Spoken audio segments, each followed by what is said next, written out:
Raditz has hair. Vegeta has hair. Why am I the only bald Saiyan? Huh? You're fine. Bald is fine. I am not fine. I need the solution. Fast. These grows in any soil. I just need to plant them in the right place. That's a Saibamen seed. And I have a head. Nappa, Guaranteed results. Fast growth, no waiting. that's not how any of this... It's working.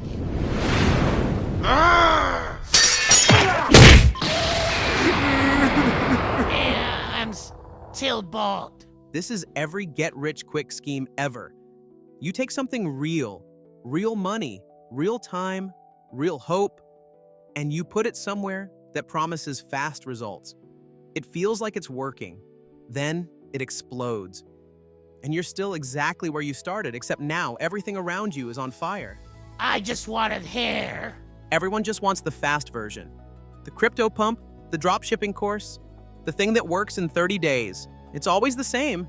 Looks like growth. Then it self-destructs. What happened?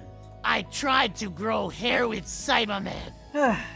Why do I keep you around? Slow and boring wins. Index funds. Time, consistency, nothing interesting, nothing exciting. Still bald, but your money is growing. Even I can do that. Even you. Will I have money by the time I have hair? One of those things will definitely happen.